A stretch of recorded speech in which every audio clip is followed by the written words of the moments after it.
Pour les photos, le canapé Snoop est canon, est vraiment canon, enfin, tu peux pas dire l'inverse. Mais une fois qu'il est chez toi, qu'est-ce que ça donne? Vraiment, qu'est-ce que ça donne? Reste bien jusqu'à la fin, je te donne tout ce qu'il faut savoir pour que tu puisses avoir une vision globale sur ce canapé. Salut et bienvenue sur Canapé TV. Aujourd'hui, une petite vidéo consacrée au canapé Snoop de chez Maisons du Monde. C'est un canapé droit 3 places, orienté design, avec une présence visuelle, avec un prix public de 1199 € en tissu et qui peut monter jusqu'à 2000 € dans sa version cuir. Donc c'est un achat clairement réfléchi, pas impulsif. Alors, petite info concernant ce canapé, c'est la première fois que je vois un canapé avec un style aussi sympa. Surtout ces Maisons du Monde. Non pas qu'il soit pas sympa, de manière générale, mais celui-là, il a une particularité assez intéressante, comme tu peux le voir. Il est doté d'un seul accoudoir. Il est assez asymétrique, il est assez intéressant. Ça fait partie un peu des canapés un petit peu sympas que je vois dernièrement et que vraiment, je peux pas dire qu'ils s'en plaisent pas. Hein. L'identité du canapé, c'est quoi exactement ce canapé? On va poser les bases calmement. Bon, comme je disais, c'est un canapé droit, fixe, non convertible, non modulable, vraiment fixe. Hein. Un vrai 3 places dans sa version tissu, 3-4 places dans sa version cuir, un petit peu plus grand, on va dire, entre guillemets. On est sur un positionnement milieu de gamme, signature visuelle forte, comme je disais. Le problème qu'il prétend résoudre, évidemment, c'est d'avoir un canapé très design qui structure ta pièce. Comme tu peux le voir, c'est vrai que il est assez atypique en termes de design. Franchement, personnellement, il me déplaît pas. Après, je pense pas avoir la place pour pouvoir le mettre. Ça, c'est clair. Les déclinaisons, il existe en tissu matelassé gris clair, en cuir caramel, plus un pouf assorti, rarement cité, mais important, ça peut valoir le coup. Design et ressenti visuel, là on est clairement sur un coup de cœur visuel. Perso, je pense que si tu consultes cette fiche-là, donc c'est vrai que je pense que ce canapé a dû t'attirer un petit peu l'œil quand même. Donc voilà, on est sur un design très marqué, matelassé, ça c'est le côté vraiment satisfaisant, confortable. Le matelassage est omniprésent, avec un effet bloc, donne énormément de volume à un salon, plusieurs avis le confirment vraiment, donc pour ça je t'invite à cliquer en description pour voir justement ces avis-là et te faire ton propre avis. Le rendu réel est jugé vraiment très fidèle aux photos, pas de mauvaise surprise, clairement c'est un bon point.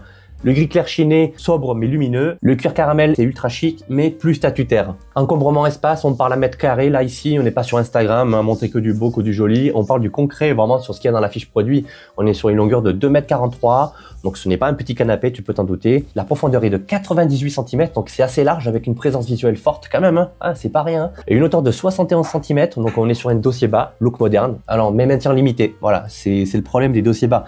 C'est que ça porte un peu plus de légèreté au canapé, mais effectivement, côté confort, ça peut un peu dégrader un peu l'expérience. Donc, pas pour tout le monde, bien sûr. Hein. Confort à l'usage, qu'est-ce qu'on dit? Moment de vérité, est-ce qu'on s'y pose vraiment? L'assise est ferme, unanimement remontée dans les avis, le dossier court, peu enveloppant, pour une posture plutôt droite, peu de recul sur le long terme, mais le confort est stable à court terme, moyen terme, de manière générale, ce qui font remonter dans les avis clients. Le revêtement, la qualité d'entretien. Petit point que beaucoup zappent avant d'acheter. Ce canapé est en tissu polyester, donc il est doux au toucher, agréable au quotidien. Alors, signal faible mais important, boulochage au frottement signalé par un client. Autre alerte, le grincement localisé sur certaines zones. Ça, c'est à prendre avec des pincettes, à voir. Moi, personnellement, je peux pas te le dire, je l'ai pas testé, je l'ai pas acheté. L'entretien pour la version cuir est obligatoire si tu veux le garder beau. Praticité fonction, ici, zéro gadget, zéro bonus caché, non convertible, pas de couchage, pas de coffre, pas de modularité, pas de méridienne. On est d'accord, ça fait beaucoup. Mais bon, tout est misé sur le design, on est sur un montage à faire soi-même, réno bloquant signalé, et on est surtout sur un canapé qui est lourd, on est autour de 60 kg, stable mais peu mobile. Solidité, tenue dans le temps, ce qu'on ne voit pas forcément sur la fiche produit, c'est que sa structure est perçue comme sérieuse, bonne stabilité globale, quelques retours de bruit, grincement à l'usage, c'est ce que je disais un petit peu en amont.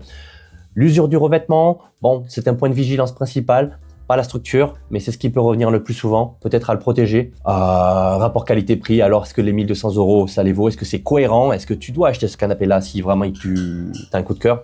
Alors, en tissu, c'est un prix cohérent si le design qui est ta priorité numéro 1. En cuir, c'est évidemment plus cher, plus classe, mais ça demande à être plus exigeant au quotidien. Donc, tu payes surtout le style et la signature visuelle, pas la fonctionnalité. Sur côté, si tu veux un canapé à tout faire. Alors, les points forts récurrents, un design spectaculaire, l'effet waouh immédiat, clairement, même moi, je trouve qu'il est vraiment, il sort hors du commun, il a un beau design. L'assise ferme appréciée pour ceux qui aiment le maintien. Les points faibles récurrents, on est sur un dossier trop bas pour certaines personnes, les bruits, grincements ponctuels, le tissu qui bouloche, le cuir qui marque vite.